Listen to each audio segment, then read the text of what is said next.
Nous sommes réjouis. La Bible dit que je suis dans la joie quand on me dit allons dans la maison du Seigneur.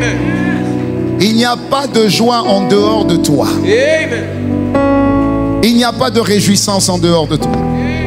La véritable réjouissance se trouve en toi. Le véritable bonheur se trouve en toi. Ce n'est pas le travail qui me donne le bonheur. Ce n'est ni le mariage ni les enfants qui me donnent le bonheur. C'est ta présence et me tenir dans ta présence qui me donne le bonheur.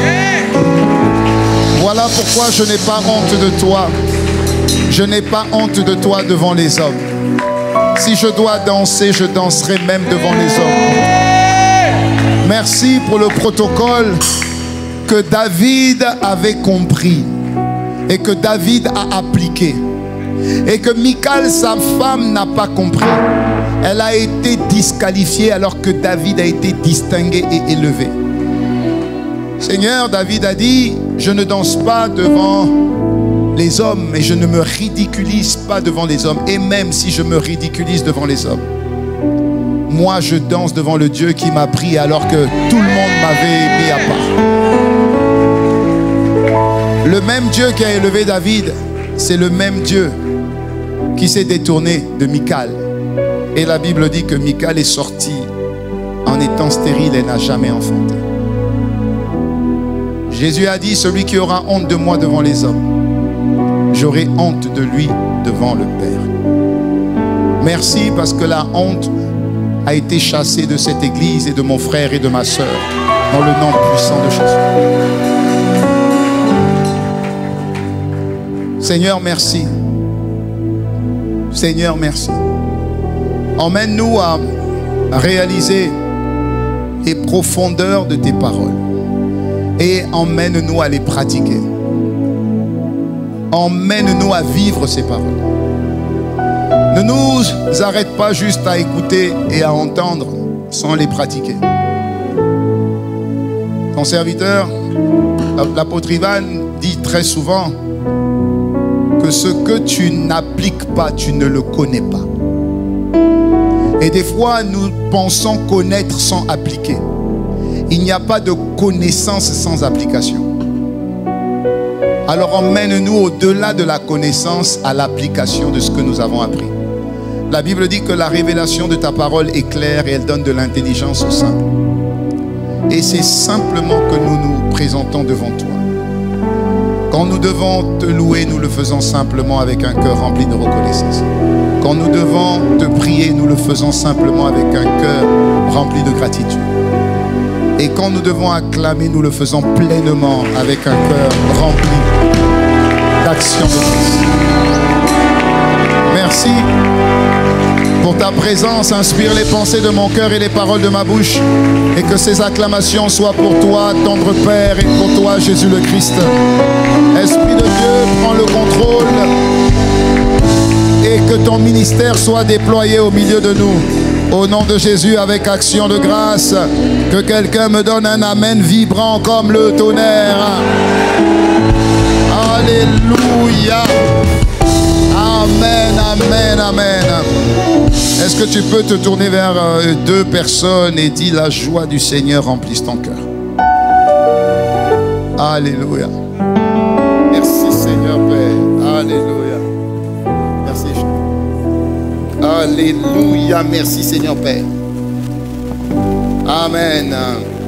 Bienvenue à Impact Centre Chrétien, campus principal de Kasavubu et de la RDC. On acclame le Seigneur pour notre église. On rend grâce à Dieu pour notre église. Et on bénit Dieu du fait qu'il nous conduit progressivement, peu à peu. Alléluia.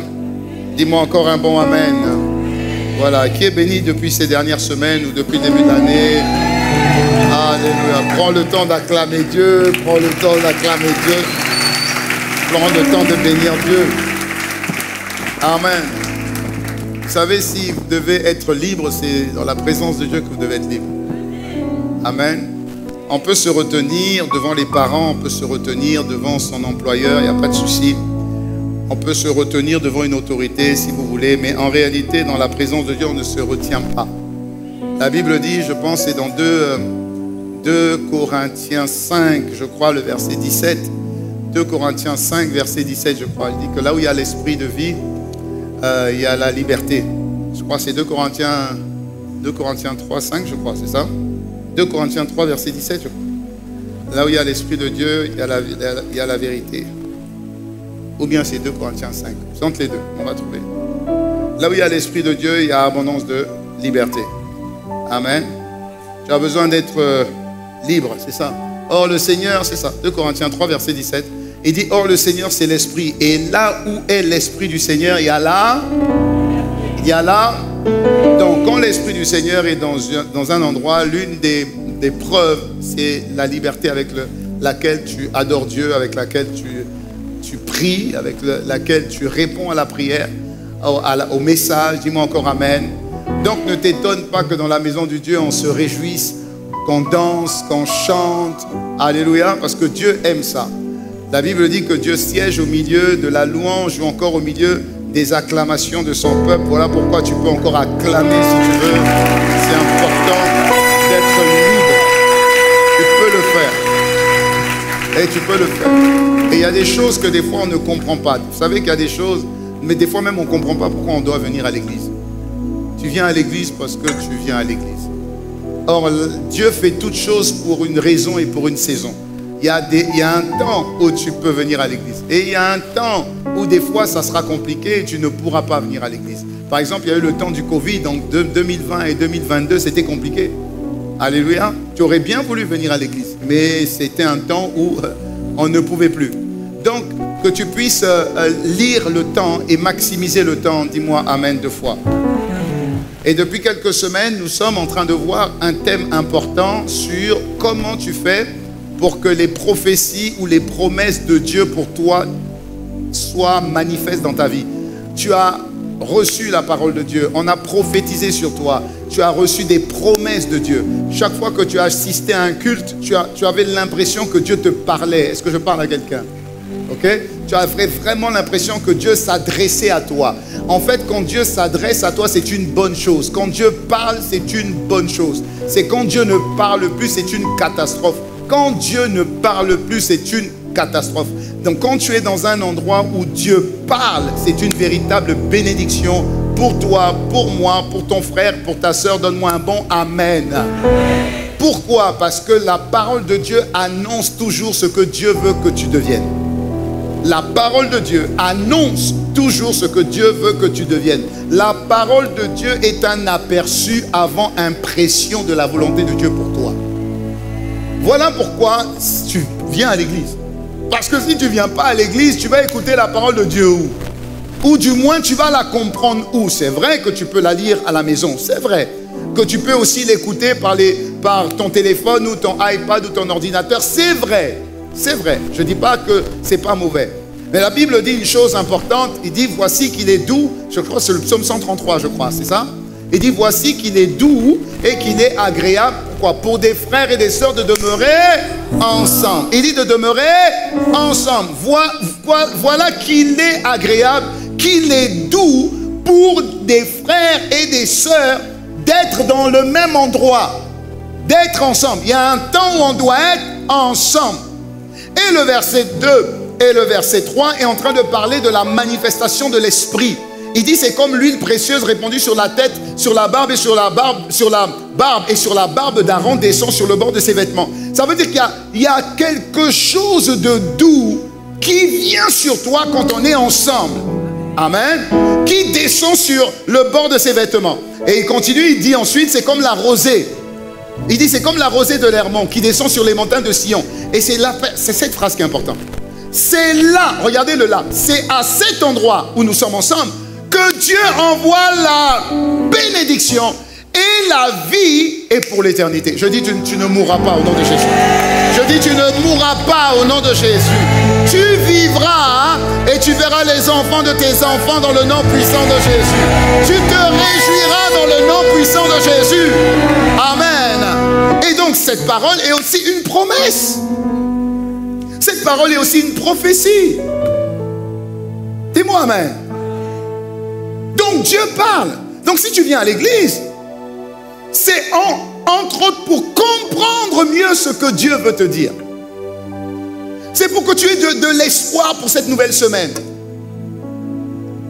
Parce que semaine après semaine, si on se focalise sur les informations de la télévision, des réseaux sociaux, ça ne nous communique que la peur et la peur et la peur et la peur. Et quand il y a la peur, il n'y a plus d'espoir.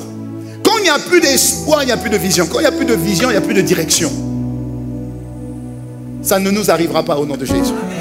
Voilà pourquoi nous venons dans la maison du Seigneur.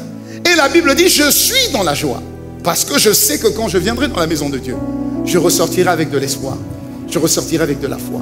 Et je ressortirai en disant, Dieu a parlé. Si Dieu a parlé, il est derrière sa parole pour l'exécuter. Il est derrière sa parole pour accomplir ce qu'il a dit. Dis-moi amen. Voilà pourquoi nous expliquons donc que quand Dieu parle, quand tu es dans un endroit où Dieu parle, c'est une bonne chose. Ne quitte pas cet endroit. Et ensuite, une fois que Dieu parle maintenant, ce qu'il dit, il l'accomplira.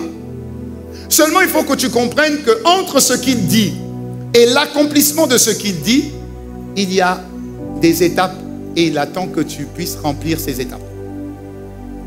Il attend que tu puisses faire ta part. Et des fois, nous avons eu l'habitude de venir et on a reçu des paroles, on a reçu des encouragements, on a reçu des prophéties.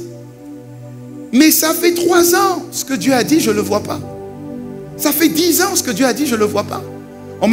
Dieu m'a dit que je me marierais. Dis gloire à Dieu. Oui, mais ça fait 5 ans que j'attends. Et j'ai pris 5 ans. Je suis marié, mais je n'ai pas d'enfant. Mais Dieu m'a promis que l'année prochaine, à la même période, tu tiendras ton enfant ou tes jumeaux. C'est dommage parce qu'il n'y en a que 2 qui ont dit Amen. Chaque fois qu'une parole est annoncée, je ne pense pas que ce soit le diable qui dise l'année prochaine tu auras un enfant. Je ne pense pas que ce soit le diable qui dise ne t'inquiète pas, l'année prochaine tu seras marié. Je ne pense pas que ce soit le diable qui dise ne t'inquiète pas, ton chiffre d'affaires sera multiplié par 30. Je dis par 60. Et puis je dis par 100 au nom de Jésus. Je ne pense pas que le diable veuille t'apporter une bénédiction. Alléluia. Donc toute parole qui te redonne de l'espoir vient de Dieu. Alléluia, c'est ce qu'on a vu. Maintenant, tant que cette parole ne s'arrête qu'à moi, parce que Dieu peut passer par un homme et Dieu passe par moi ce matin pour te parler et pour me parler, c'est une bonne chose. Mais nous avons appris qu'une fois que la prophétie est lancée, il faut chercher dans la Bible ce que Dieu dit et qui confirme la prophétie qu'un pasteur a envoyée. Parce que si tu ne t'attaches qu'à une prophétie, ça n'engage que l'auteur de la prophétie, ça veut dire le pasteur ou le prophète. Or, Dieu est derrière sa parole pour l'exécuter. Je parle à quelqu'un? Donc, une fois que je lance cette parole, et que je t'ai dit, par exemple, que l'année prochaine, à la même période, tu auras un enfant. Alléluia.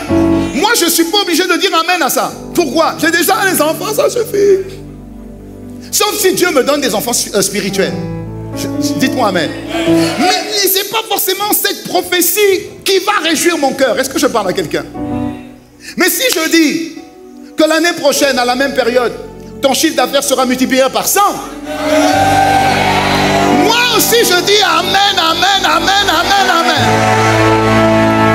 Maintenant, il faut que je trouve dans la parole la preuve que ce que je dis, Dieu le confirme.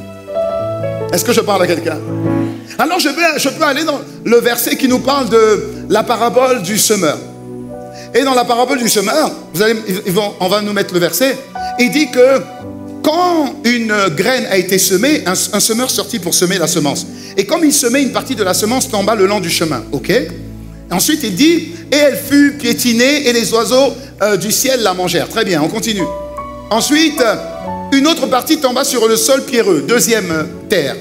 Quand elle eut poussé, elle sécha parce qu'elle manquait d'humidité. Ok? Et une autre partie tomba au milieu des ronces.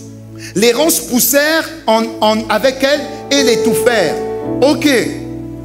Ensuite, une autre partie, la quatrième, une autre partie tomba dans la bonne terre. Je considère que je suis une bonne terre au nom de Jésus.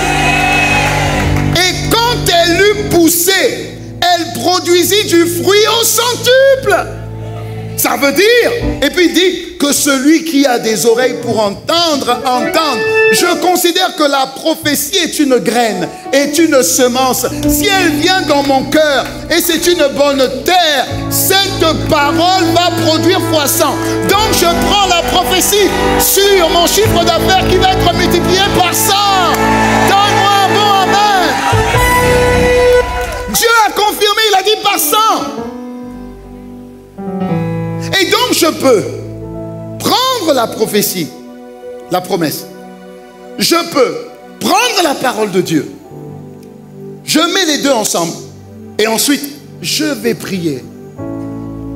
Parce que la Bible dit, la prophétie, si elle tarde, attends-la. Elle s'accomplira certainement. Pendant le temps d'attente, qu'est-ce que je fais? Je n'attends pas juste comme ça, je prie. Pourquoi? Parce que quand Dieu t'a donné une prophétie, le diable est à côté. Quand Dieu te donne une prophétie, c'est pour te libérer de la condition, de la situation dans laquelle le diable t'a mis. Et donc quand le diable entend que Dieu t'envoie une parole qui va être comme ta clé, le diable va tout faire pour que la prophétie n'arrive pas dans ton cœur avant qu'il ait pollué ton cœur. Le diable ne peut pas arrêter la parole de Dieu. Mais le diable peut faire en sorte que la terre, le cœur qui est là, ne soit pas prêt à recevoir cette semence. Est-ce que je parle à quelqu'un? Et donc, le temps d'attente pour que la parole arrive, tu dois prier. Alléluia. Tu dois prier. Il dit, la Bible dit, je crois que c'est dans je crois que c'est Matthieu 21, 22. Il dit, veillez et priez afin que vous ayez la force, afin que Dieu vous donne la force d'échapper. Quand une prophétie est lancée, le diable ne va pas se croiser les mains.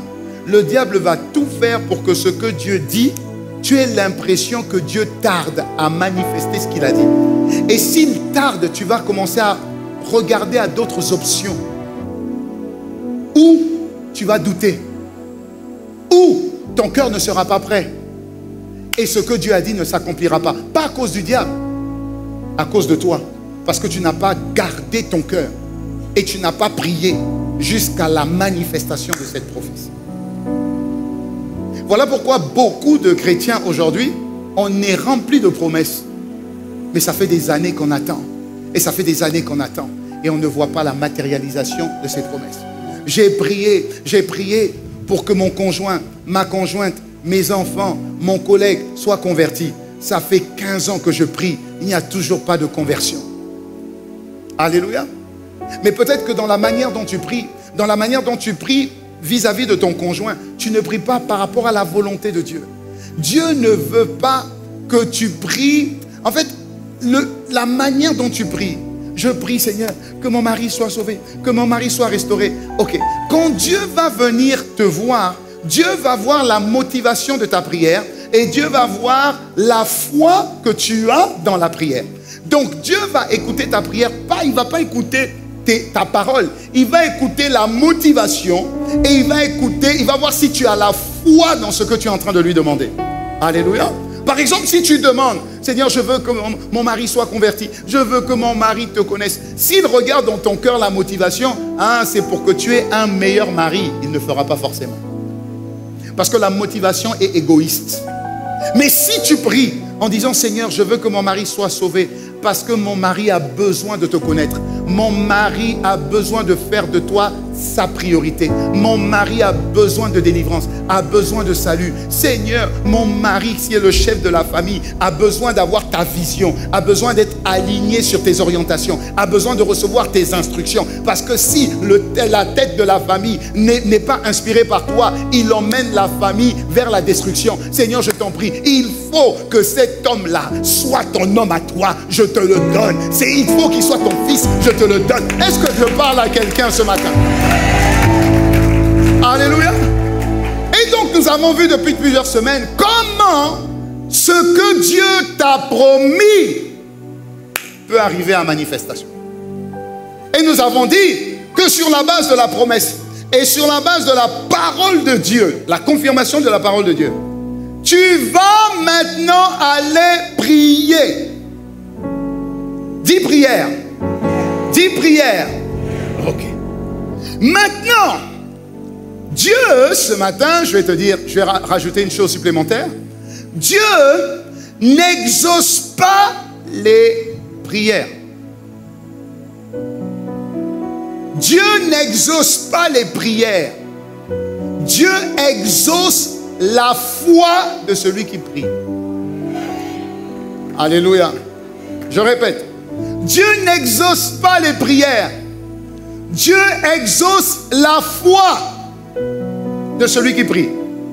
Le psaume 65, verset 3, la Bible dit: toi qui écoutes la prière, tous les hommes viendront à toi. Dites amen 2 fois. Ça signifie que Dieu écoute les prières.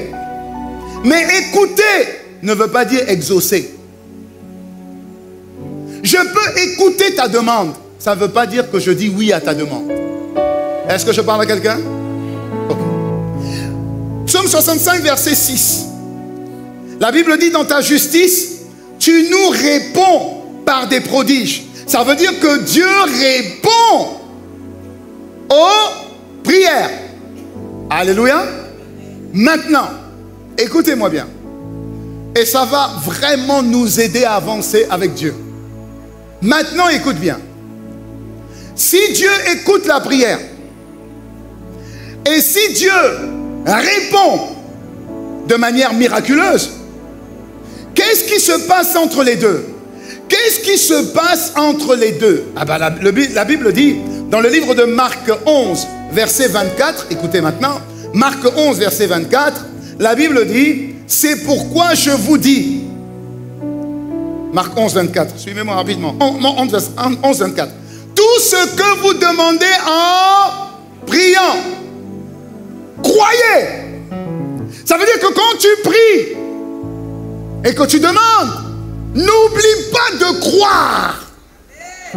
Alléluia. N'oublie pas de croire. Parce que c'est la foi qui va déterminer ce qui te sera accordé. Donc ne prie pas juste en demandant. Ne va pas formuler ta prière juste en demandant: Seigneur, donne-moi, Seigneur, donne-moi, Seigneur, donne-moi le travail, donne-moi les enfants, donne-moi le mari, donne-moi la guérison. Non! Quand tu demandes en priant, crois. Alléluia. Je vais plus loin. Matthieu 21, verset 22. Matthieu 21, verset 22. La Bible dit, 21, 22. Tout ce que vous demandez avec foi, par la prière, vous le recevez. Tout ce que je demande, si j'y rajoute la foi pendant que je prie, alors Dieu va répondre. Ça veut dire que tu peux prier et demander sans la foi. Et Dieu ne te donne pas. J'ai la prophétie, oui. J'ai la parole de Dieu, oui. Je vais prier, oui. Mais il y a un élément important. C'est quoi? La foi. La foi. Dis la foi. Mais si Dieu insiste en disant la foi, ça veut dire que beaucoup prient sans la foi. Si la foi est la condition sine qua non pour que la prière, la requête que tu adresses à Dieu soit entendue, parce que Dieu entend et Dieu répond. Mais Dieu peut entendre et pas répondre s'il te manque la foi. Allons dans le livre d'Hébreux. Hébreux 11, verset 1 à 2. Hébreux 11. Tu vas comprendre pourquoi j'ai beau demander. Si je demande, même par la prière, parce que c'est nécessaire, et je ne rajoute pas la foi, ça n'implique pas Dieu. Ça ne plaît pas à Dieu. Lisons ensemble. 1, 2, 3. Or, là, et la ferme assurance des choses, non. On va, Hébreux 11. J'ai dit Hébreux 11. J'ai pas dit Hébreux 1. Hébreux 11 plutôt. Mais pourquoi tu m'as donné... Oui, c'est ça, c'est ça. Vas-y. Ok. On y va. 1, 2, 3. C'est parti. Or. Oui. Reprends. Or. Reprends. Or. Reprends. Or. Reprends. Or. Reprends encore. Or. Or. Or. La suite. Point. Tu n'as pas la foi. Tout ce que tu fais est multiplié par 0.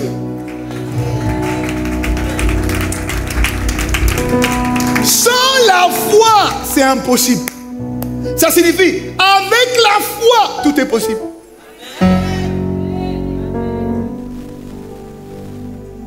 Sans la foi, il est impossible de plaire à Dieu, d'être agréable à Dieu. Il est impossible que tu espères que Dieu t'écoute. Quelqu'un qui ne t'est pas agréable, tu ne vas même pas lui tendre ton oreille. N'est-ce pas? Tu ne vas pas prendre le temps de l'écouter dès lors déjà qu'il t'est désagréable. Est-ce que je parle à quelqu'un? Alors ça, ce n'est pas le fait, Seigneur, et tu cries dans la prière, Seigneur, Seigneur, regarde ma situation, aie compassion de moi, Seigneur, et puis tu pries, et puis tu pries, et puis tu cries, et puis tu pleures, et puis tu pleures, et puis tu pleures, et puis tu pleures. C'est multiplié par 0. Et après il va expliquer. Il explique. Il dit, car il faut que celui qui s'approche de Dieu, avant de s'approcher de Dieu, il faut que cette personne croie d'abord. Donc avant d'aller prier, je dois croire que Dieu existe. Ah non, Seigneur, attends.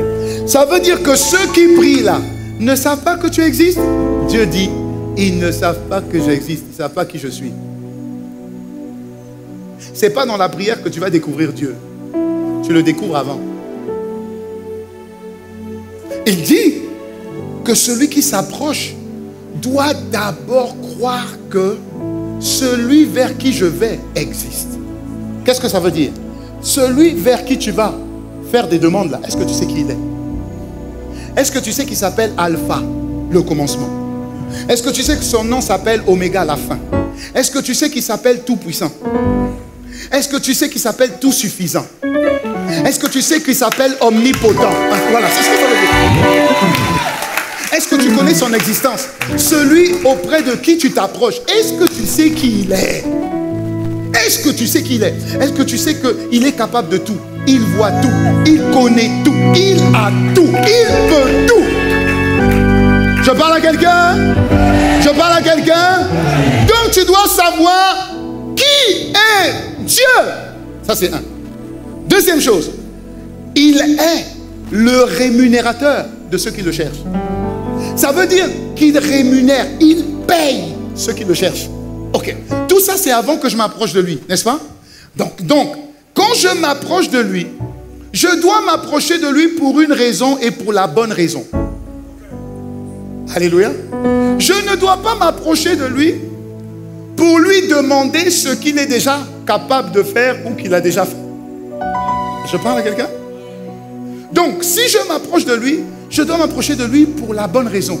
Et ici, il te donne une raison. Il dit, si tu t'approches de lui, c'est pour le chercher, parce qu'il rémunère ceux qui le cherchent. Donc, si je m'approche de Dieu, même si j'ai des demandes, même si j'ai des soucis et des défis, je sais qu'il sait déjà tout. Donc, il les connaît déjà. Donc, je ne vais pas lui poser ce problème. Je ne lui pose pas de problème. Ok? Je ne vais pas lui poser aussi des problèmes d'incapacité parce que lui, il est capable de tout. Je mets ça aussi de côté. Maintenant, quand je m'approche de lui, pourquoi? Il dit, il se laisse trouver par ceux qui le cherchent. Donc, si je m'approche de lui, c'est pour le chercher. Donc, quand tu commences la prière, même quand tu viens avec tes prophéties, la première pensée que tu dois avoir dans ton cœur, c'est Seigneur, je te cherche, où est-ce que tu es? Laisse-toi trouver parce que mon cœur a besoin de toi. Mon cœur te veut, mon cœur te cherche, mon cœur te désire. Est-ce que je parle à quelqu'un? Est-ce que je parle à quelqu'un? Ce que Dieu attend de ceux qui viennent lui présenter leur requête, c'est qu'ils viennent avec un cœur qui le cherche. Pas pour ce qu'il est capable de faire, mais juste pour montrer qu'on dépend de toi et qu'on a besoin de toi. Dans le psaume, c'est quel psaume? Le psaume 37, je crois, c'est ça? C'est le psaume 37, je crois. Non, 27. Le psaume 27, que vous connaissez bien, la Bible dit, l'Éternel est ma lumière. L'Éternel est ma lumière. L'Éternel est mon salut. De qui aurais-je crainte? L'Éternel est le soutien de ma vie. De qui devrais-je redouter? Écoutez bien, hein, c'est quelqu'un qui est en train de confesser. Il connaît juste le Dieu. Il connaît le Dieu qu'il veut aller trouver. Donc regardez bien. Il est en train de faire une description du Dieu qu'il veut rencontrer. Il dit, quand les méchants s'avancent contre moi pour faire de moi leur proie, ce sont eux, mes persécuteurs et mes ennemis qui trébuchent et qui tombent. Ok? Regardez. Si une armée prend position contre moi, mon cœur n'éprouvera aucune crainte. Si une guerre s'élève contre moi, je reste malgré tout cela plein de confiance. Mais pourquoi tu es aussi confiant malgré tous les problèmes qui sont autour de toi? Tu ne demandes pas d'aide, tu ne demandes pas de soutien à ce fameux Dieu que tu es en train de décrire. Il dit non, je ne demande ni aide, ni soutien. Et regardez ce qu'il dit, je demande juste à Dieu, que je connais, hein, je demande juste une chose, pas qu'il vienne m'aider. Non, non, non, non, non, j'ai pas besoin de lui demander de venir m'aider. Je sais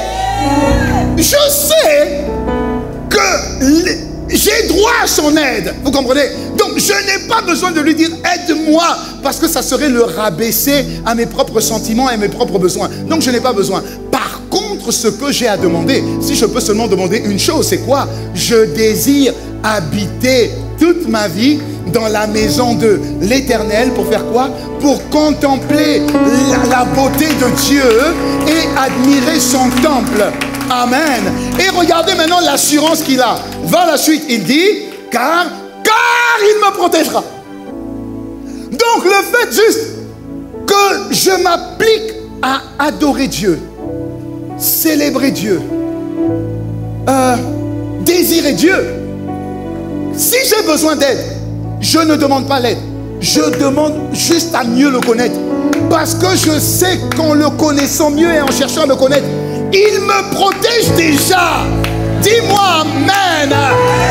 Il dit, le jour du malheur, il me cachera sous l'abri de sa tente et il m'élèvera sur un rocher. Continue. Il dit, déjà ma tête se dresse au-dessus de mes ennemis qui m'entourent. Ok? J'offrirai des sacrifices dans sa tente avec des cris de joie. Je chanterai et je célébrerai en période de guerre, en période de trouble, que je sois à l'Est. Et je prie que ce message arrive jusqu'à l'Est. Je prie dans le nom de Jésus. Il dit, je célébrerai l'Éternel au milieu de mes ennemis, parce que je connais Dieu et je sais qu'il sait ce dont j'ai besoin. Alors continue au verset 7. Continue au verset 7. Continue au verset 7. Il dit, Éternel, écoute ma voix, car je fais appel à toi. Écoutez bien. Aie pitié de moi, exauce-moi. Alors d'après toi, là il est en train de faire quel type de prière? Regardez la prière qu'il est en train de faire. Il dit, mon cœur dit de ta part, recherchez-moi et je te recherche. Donc quand il dit, aie pitié de moi, secours-moi, pourquoi? Pour ça. Aide-moi à te chercher. Aide-moi à te chercher. Aide-moi à te chercher. Ça, c'est la dimension d'une personne qui a foi en Dieu. Et cette personne ne demande pas un secours physique, matériel, financier, social. Parce que cette personne sait ce que Dieu est, ce que Dieu peut et ce que Dieu veut.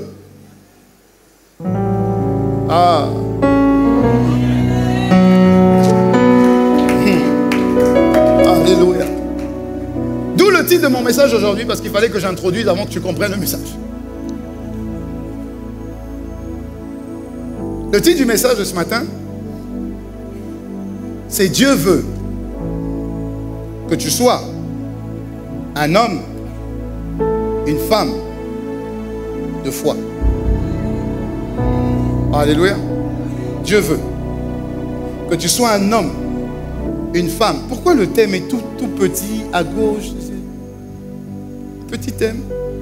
Alors qu'au premier culte, il était bien visible. Dieu veut que tu sois un homme et une femme de foi.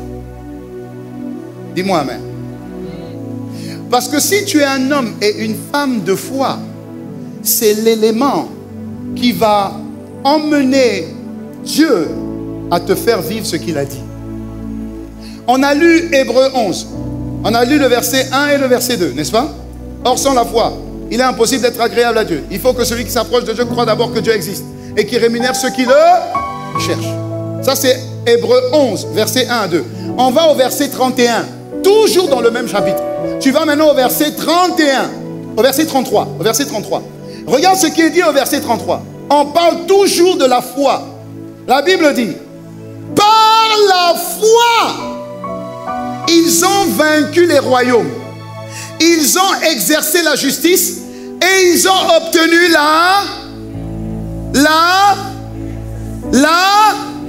de quoi? Des promesses, des prophéties. Donc ça signifie que pour que ce que Dieu dit m'arrive, il faut que j'ai la foi. La foi de quoi? La foi en la prophétie et surtout la foi en la parole de Dieu qui affermit ma prophétie. Et aujourd'hui, Dieu t'a fait des promesses, mais ça ne se manifeste pas. Pourquoi? Parce que tu as reçu la prophétie, mais tu ne sais pas sur quelle parole de Dieu cette prophétie s'appuie. Et donc tu vas prier sur quelle base? Parce que Dieu est derrière sa parole pour l'exécuter. Alors quand tu vas prier, tu vas dire quoi? Pasteur Ghislain a prophétisé ça, mais Dieu va dire ça, c'est Pasteur Ghislain. Ça n'engage que Pasteur Ghislain. Mais si tu dis, Seigneur, tu as parlé par la bouche de ton serviteur et tu l'as confirmé dans ce verset-là, Seigneur, que tu fasses conformément à ce que tu as dit. Pourquoi? Parce que je crois que ta parole est vivante et que tu es derrière cette parole pour l'exécuter. Ça, c'est quelqu'un qui a la foi. Dis-moi amen. Le souci, c'est qu'on ne prie pas de cette manière-là. Voilà pourquoi on dit, quand tu pries avec foi, alors tout ce que tu demandes, je te donne. Maintenant, la chose que tu dois comprendre, c'est qu'on ne comprend pas trop bien la notion de prière. Quelqu'un qui prie, la prière c'est comme un couloir. J'ai pris un exemple. La prière c'est comme un couloir. Admettons, je sois ici, attention à le son. La prière c'est comme un couloir. Je prends ce couloir, ça veut dire que je prends le couloir qu'on appelle prière. Dites-moi amen. Ok? Donc je prends ce couloir avec la prophétie, n'est-ce pas? C'est bien. Et je prends ce couloir avec la prophétie et je prends aussi avec la parole que Dieu a dit, qui confirme la prophétie. Là, je suis dans le couloir de la prière. Ça peut être 3 jours de prière, ça peut être 24 heures de prière, ça peut être 21 jours de prière. Là, je prie. Vous comprenez ce que je dis? Mais Dieu n'exauce pas ceux qui prient. Dieu n'exauce pas la prière. Dieu n'exauce pas la prière. Dieu exauce la foi dans la prière. Alléluia. La foi, Seigneur, tu as dit ça. Et je m'attache à ce que tu as dit. Donc, quand je prie, je rappelle à Dieu, Seigneur, j'ai foi. Tu as dit ça. Tu as dit. Tu as dit. Tu as dit. Est-ce que je parle à quelqu'un? Donc, et la foi. Voilà pourquoi la Bible dit que sans cette foi-là, personne ne peut être agréable à Dieu, même si tu te roules par terre en criant.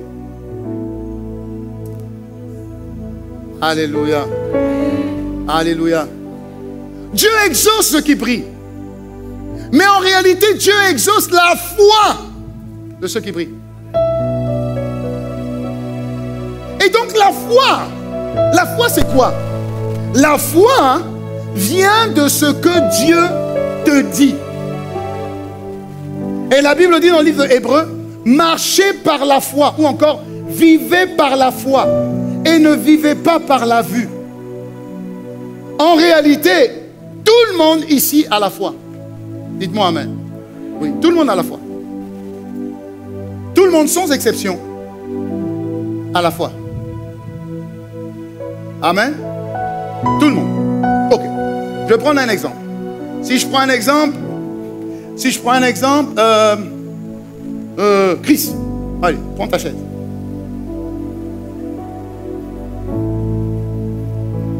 Tout le monde a la foi.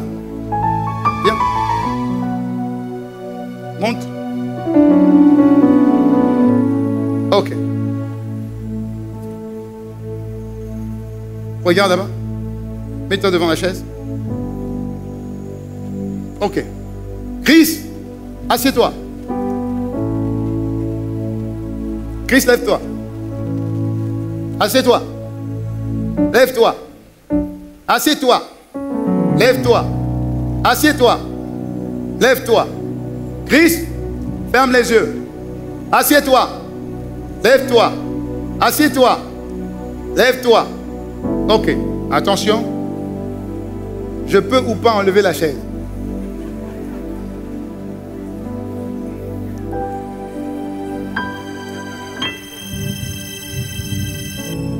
Chris, assieds-toi. Lève-toi. Assieds-toi. Lève-toi. Assieds-toi. Lève-toi. Attends. Attends. Assieds-toi. Lève-toi. Assieds-toi. Ah, that's right.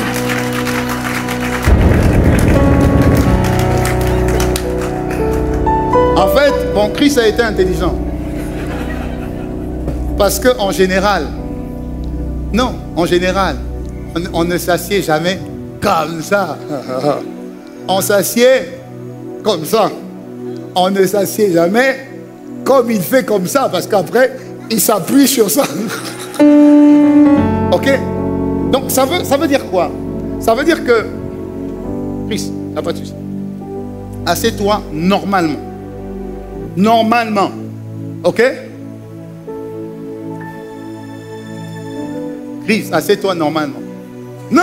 Depuis quand tu t'assieds en regardant comme ça? Assieds-toi normalement. Voilà. Lève-toi. Normalement, assieds-toi. Vas-y. Voilà. Pourquoi tu fais un bruit? Lève-toi. Assieds-toi. Voilà. Vous avez vu? Et justement, c'est là où Dieu te rattrape. Oui. C'est là où Dieu te rattrape. Parce que quand tu vas descendre, à un moment donné, tu perds le contrôle. Et les hommes n'aiment pas perdre le contrôle. Tout est dans le contrôle.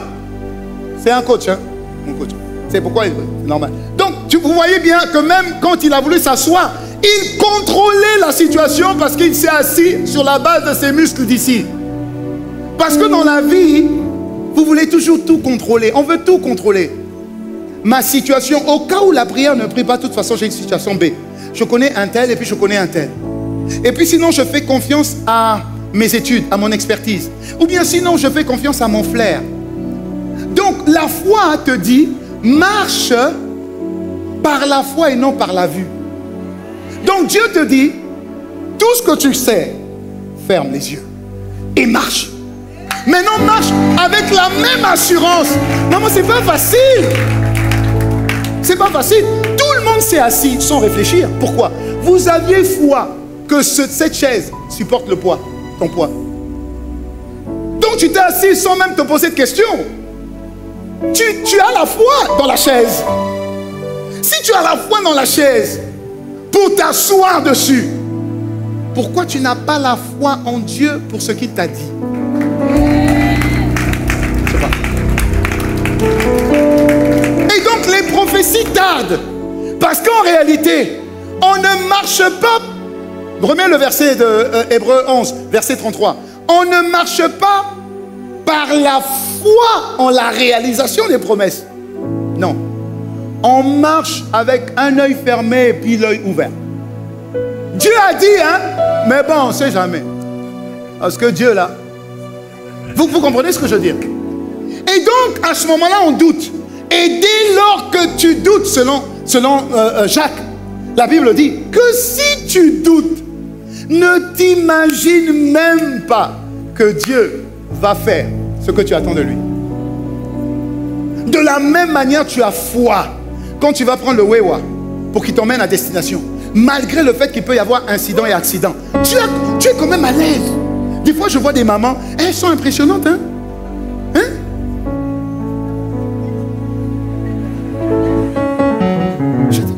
J'ai dit, mais maman, quelle foi? Non, dites-moi amen. Donc ça veut dire que tout le monde a la foi. Tout le monde expérimente la foi. Vous avez eu la foi au Wewa, plus vous avez pris le Wewa. Vous avez eu la foi au Wewa, c'est des motos là, c'est ça?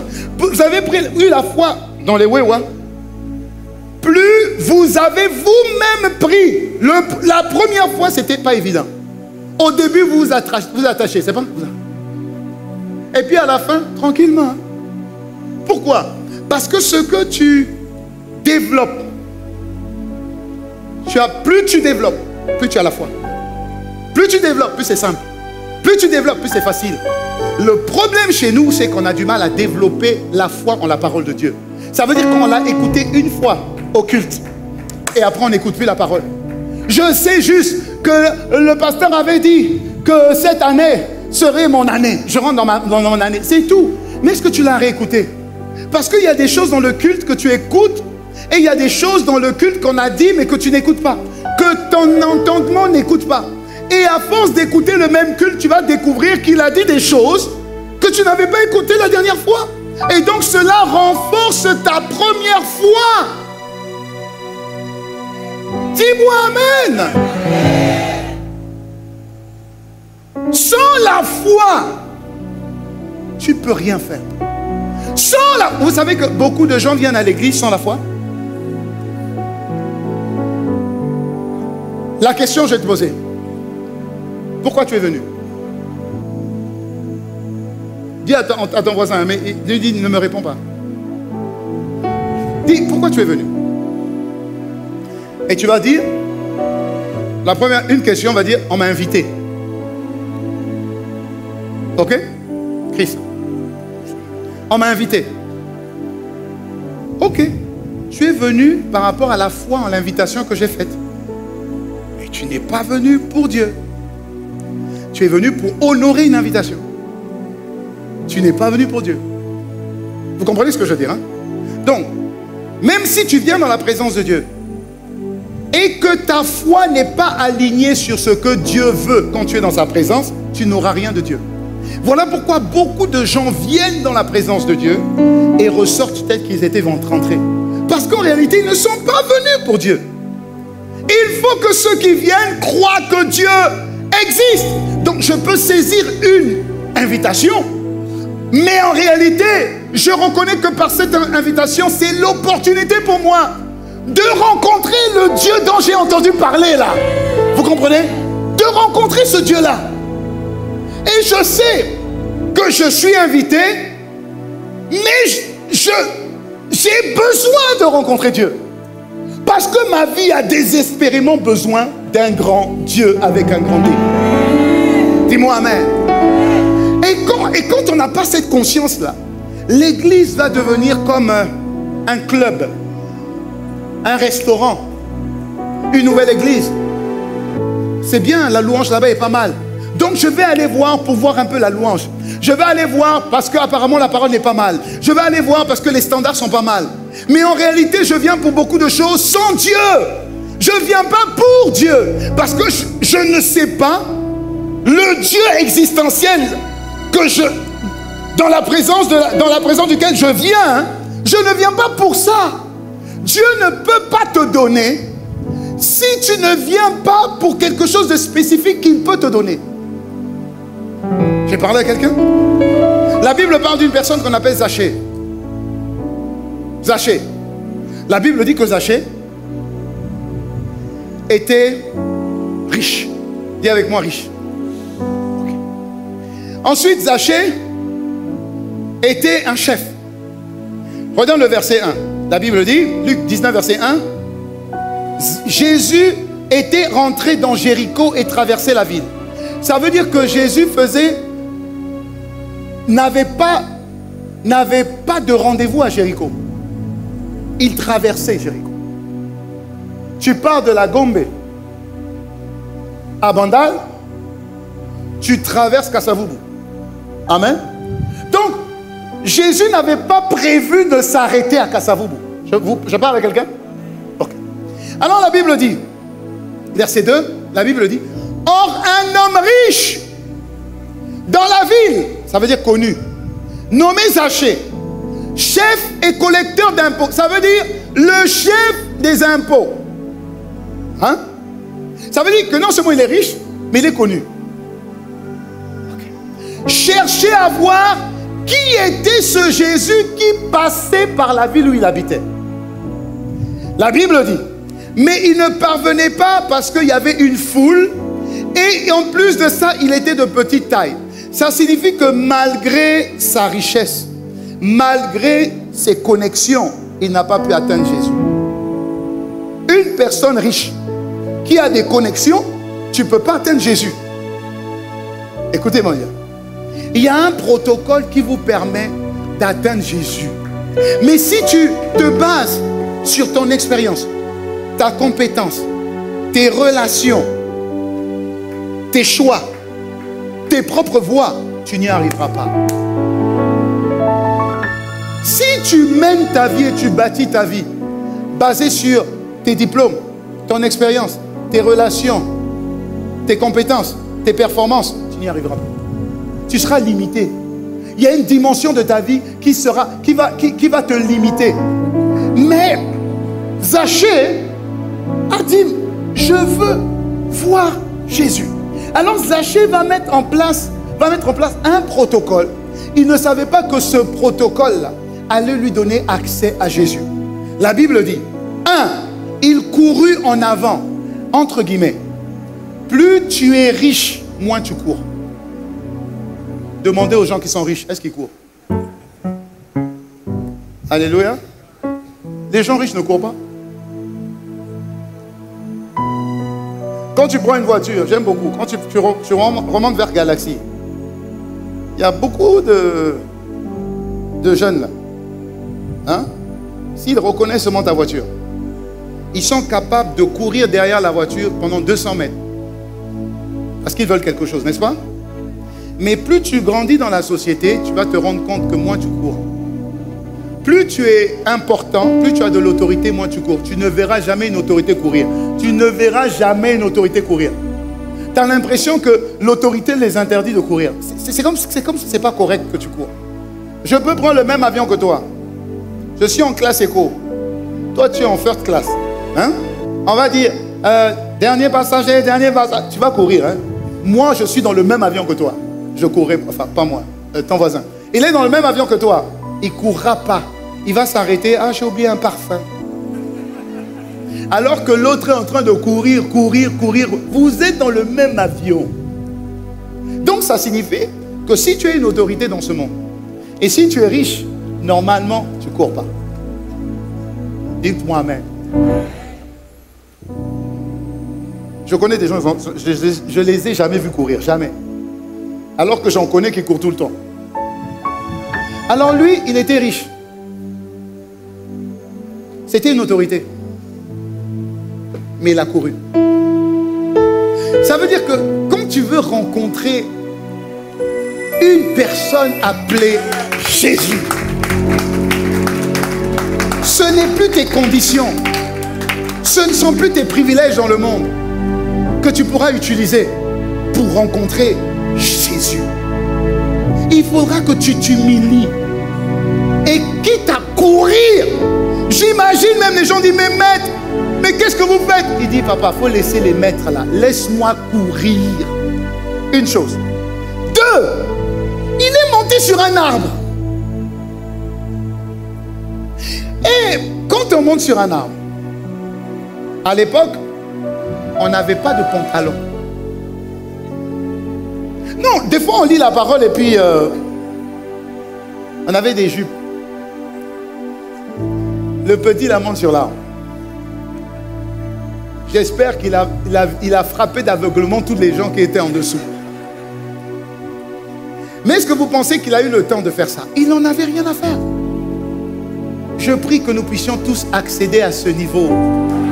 Dis-moi Amen et acclame le Seigneur fort.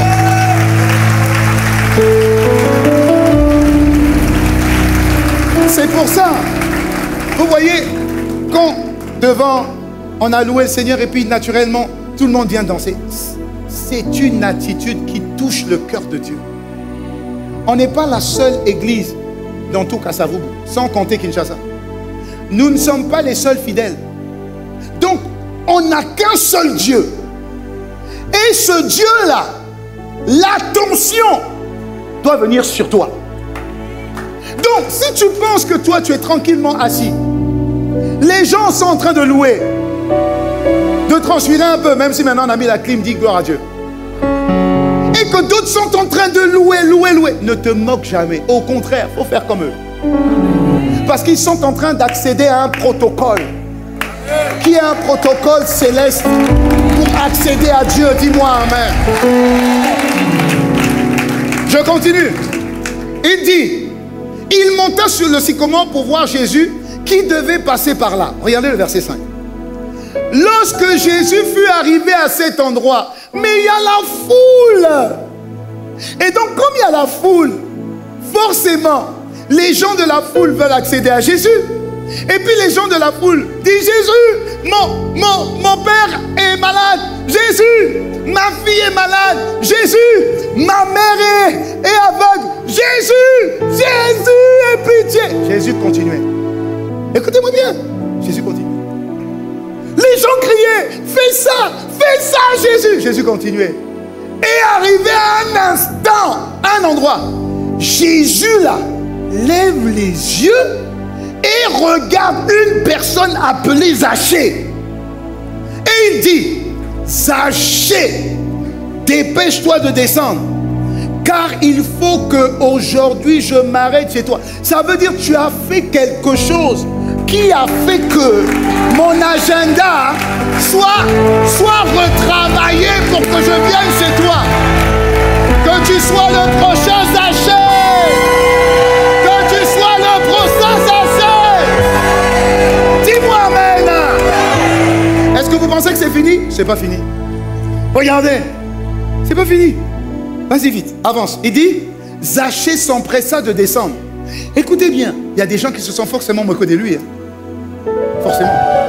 Les mêmes gens qui se sont moqués de lui devaient dire, je peux venir avec toi. Tu peux m'amener chez toi aussi. Hein?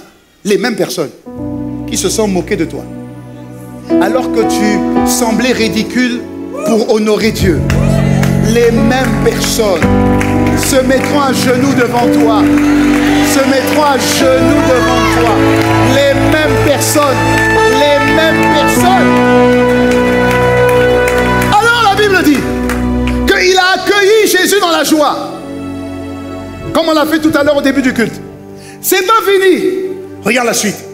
En voyant cela, les gens ont commencé à murmurer. Les mêmes gens qui murmurent quand tu danses, c'est les mêmes gens qui murmurent quand Dieu te visite. Il y a toujours des gens qui vont murmurer. Toujours. Mais attire les bons murmures. Une murmure, un murmure. Attire, et le français, attire les bons murmures. Les bons murmures. Attire les bons murmures. Dites-moi Amen. Ils ont dit, mais il est allé loger. C'est cet homme pécheur. Et là encore, je m'arrête. Je dis, ah, le Zachée, là, riche, chef des impôts, ça veut dire voleur. Oui. Un pécheur, ça veut dire un païen. Jésus ne s'est pas arrêté à la synagogue. Jésus n'a pas vu les pasteurs et les assistants pasteurs et les apôtres et les prophètes. Il va chez lui, un pécheur. Regarde la suite. Il va chez un pécheur et il va loger. Loger, ça veut dire, c'est pas invité à dîner. Loger, c'est logement. Ça veut dire qu'il va passer une nuit ou deux C'est un pécheur.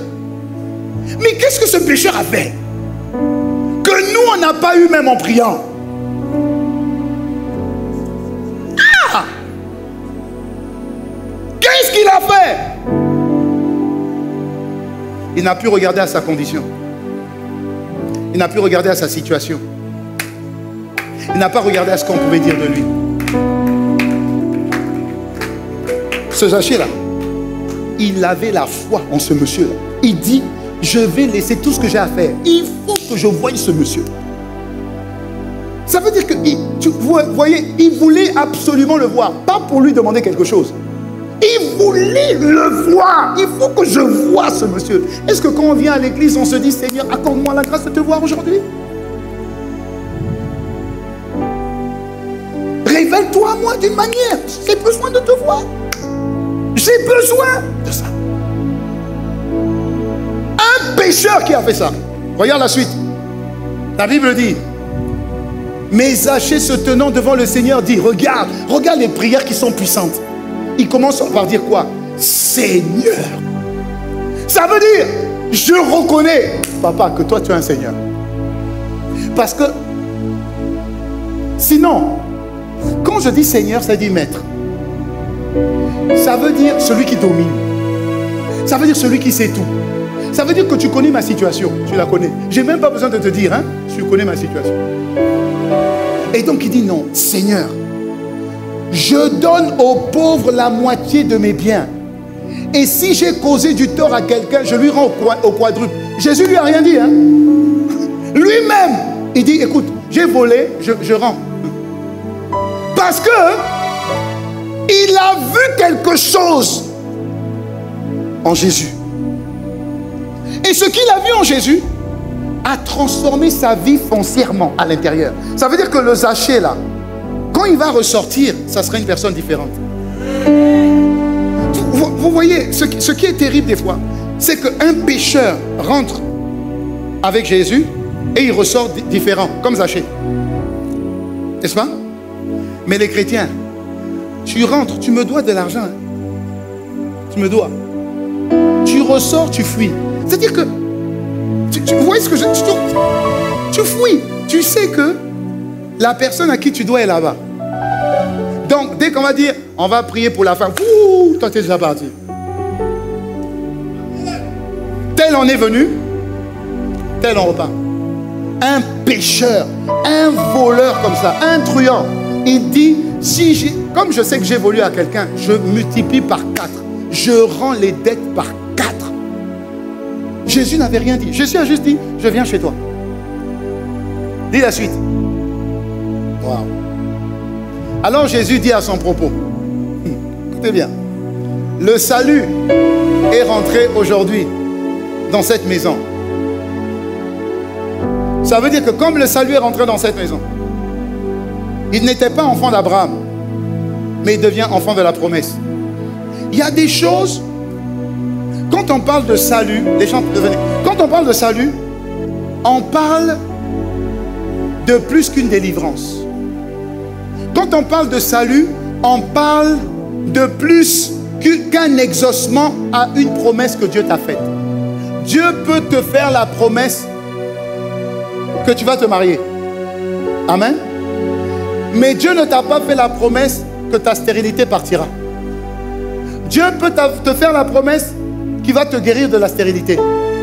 Mais Dieu ne t'a pas fait la promesse que tu sortiras de l'endettement. Je parle à quelqu'un? Alors quand le salut vient, le salut emmène tout ça. Libération, délivrance, affranchissement, percée, élévation.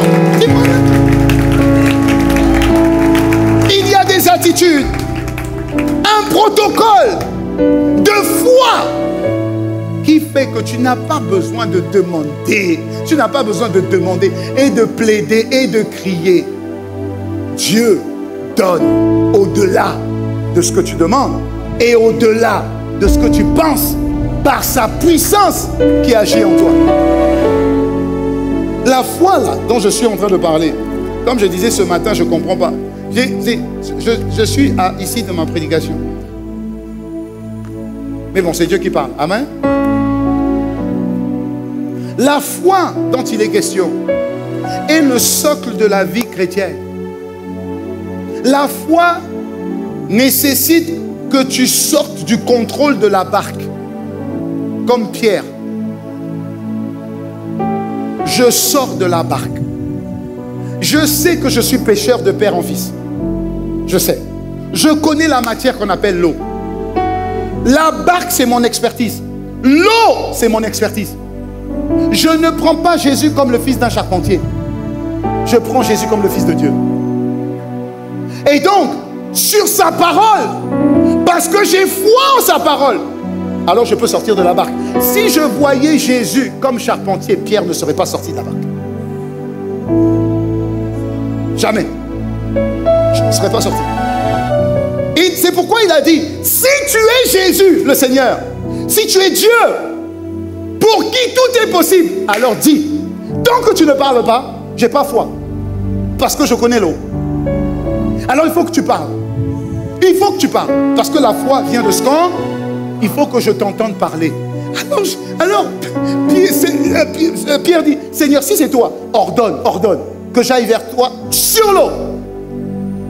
Alors en réalité, Pierre n'a pas marché sur l'eau. Pierre a marché sur la parole. Alléluia. C'est pourquoi chaque jour que Dieu fait, Dieu t'emmène à sortir de la barque. Il y a toujours chacun a des domaines où vous êtes expert. Mais il y a des domaines où tu n'es pas expert. Le domaine où tu es expert, le domaine où tu es expert, tu connais ton expertise. Dis-moi amen. Oui. Le domaine là. C'était quand, chérie? Mardi. Mercredi. C'était mon prof de sport à la salle. Alors il me dit, pasteur, on va faire une évaluation. Alors moi je rigole. Je dis, oh, moi je suis sportif. Il ne sait pas à qui il parle.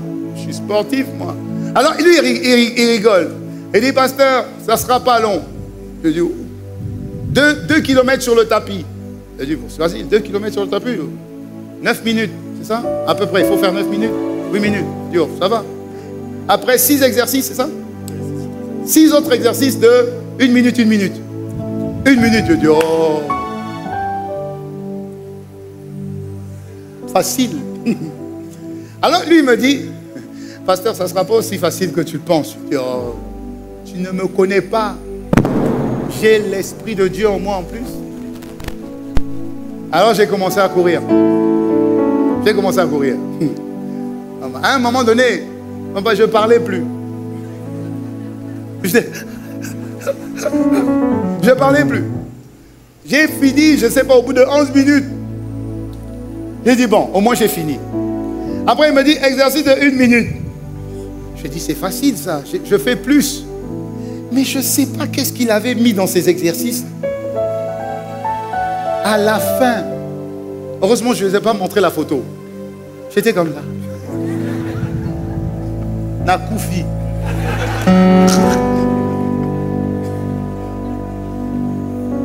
Pourquoi? Chacun son domaine d'expertise. Et nous, on se comporte comme moi je me suis comporté au sport. C'est parce que je fais du sport de temps en temps. Oui, je fais du sport de temps en temps. Oui, dans le monde des pasteurs, je suis peut-être fort.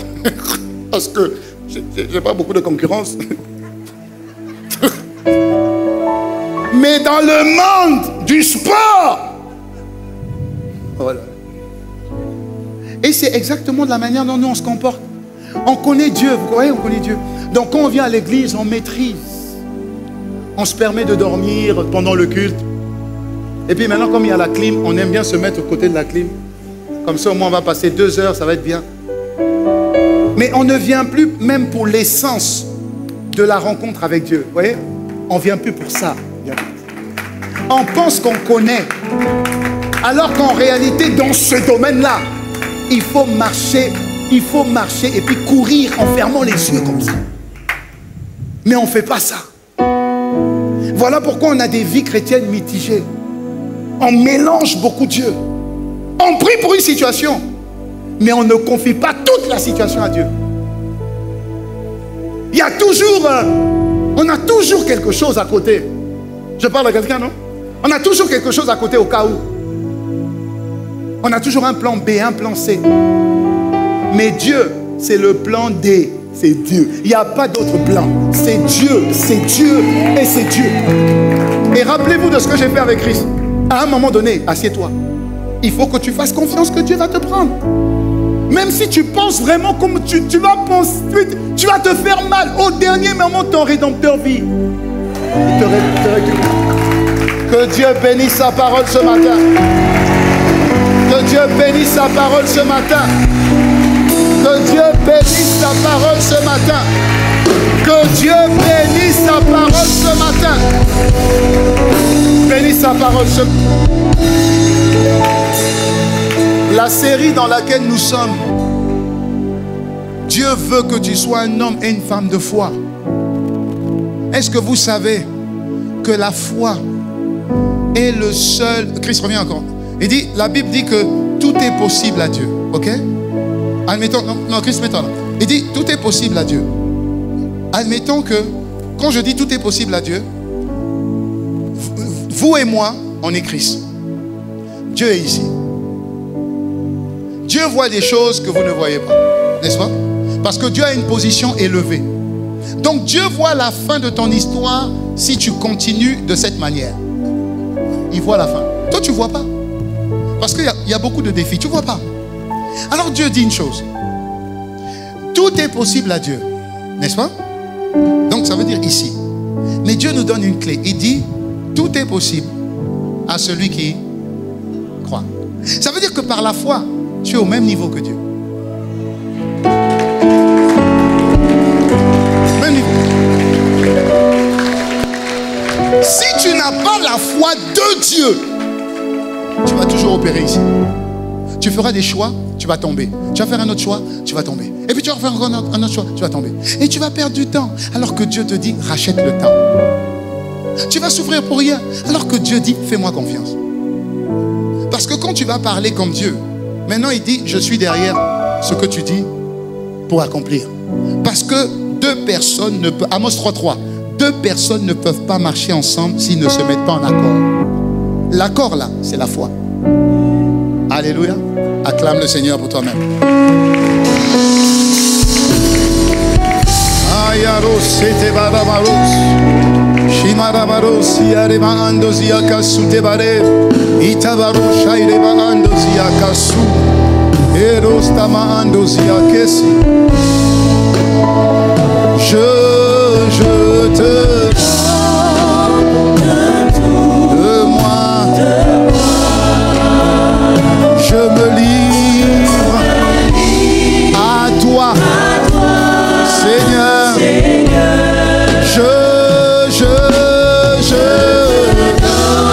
Je te donne tout de moi et je m'abandonne à toi. Je me livre à toi. Je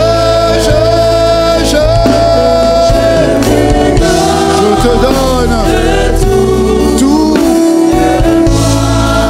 et je me livre entre tes mains entièrement, totalement, sans rien, sans rien, sans rien, sans rien.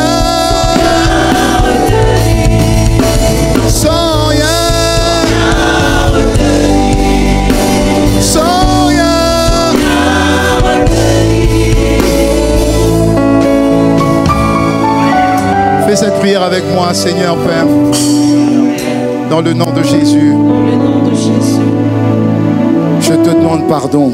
je te demande pardon.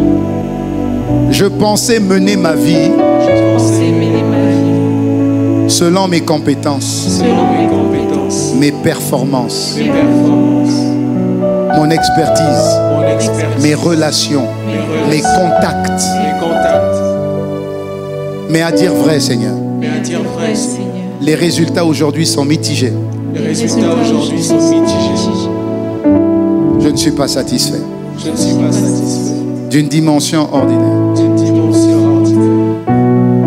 Je te demande vraiment pardon. Je te demande vraiment pardon. Je sais que ma vie peut aller plus loin. Je sais que ma vie peut aller plus loin. Elle peut monter dans les hauteurs. Elle peut monter dans les hauteurs. Elle peut être plus efficace. Elle peut être plus efficace.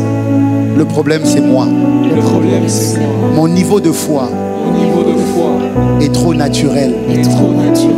Je me repère Je me repère et je me réfère et je me réfère à ce que je vois, à ce que je vois, à ce que j'entends, à ce que j'entends, à ce que je touche, à ce que je touche, à ce que je goûte. à ce que je goûte. Pardonne-moi. Pardonne-moi. Seigneur Père, Seigneur Père, aujourd'hui, aujourd'hui, je me livre entre tes mains. je me livre entre tes mains. Je veux aller plus loin et plus haut. Je veux aller plus loin et plus haut. Je veux sortir, Seigneur, Je veux sortir, Seigneur, de ces tribulations quotidiennes. de ces tribulations, Les mêmes problèmes d'année en année. les mêmes problèmes, Les mêmes soucis d'année en les année. mêmes soucis d'année en année. Je brille dans un domaine, Je prie dans un domaine, mais je suis dans les ténèbres dans les autres je suis domaines. dans les ténèbres dans les autres Je domaines. suis fatigué, Seigneur. Je suis fatigué, Seigneur. Je fais semblant Je fais semblant que tout va bien, que tout va bien. mais en réalité, En réalité, je vis pire je vis pire que les autres. que les autres. Pardonne-moi, Seigneur. Pardonne-moi, Seigneur. Tu sais tout, Tu sais tout, tu connais tout, tu connais tout. et je ne peux te mentir, Et je ne peux te mentir. et je ne peux te cacher, je ne peux me cacher devant toi. Je peux me cacher devant toi. Pardonne-moi, Seigneur. Pardonne-moi, Seigneur. Pardonne-moi, Seigneur. Pardonne-moi, Seigneur. Pardonne-moi, Seigneur. Pardonne-moi, Seigneur. Merci de m'avoir parlé, Merci de m'avoir parlé. et merci parce que tu t'es adressé à moi. Et merci parce que tu t'es adressé à moi. Tu m'as parlé. Tu m'as parlé. Il y a de l'espoir Il y a de l'espoir parce que tu m'as parlé ce matin. parce que tu m'as parlé ce matin. Aide-moi Aide-moi à considérer À considérer ma présence à l'église ma présence à l'église comme une bénédiction salutaire salutaire pour moi. pour moi. Merci, Seigneur. Merci, Seigneur. Dis merci avec tes propres mots. Avec tes propres mots.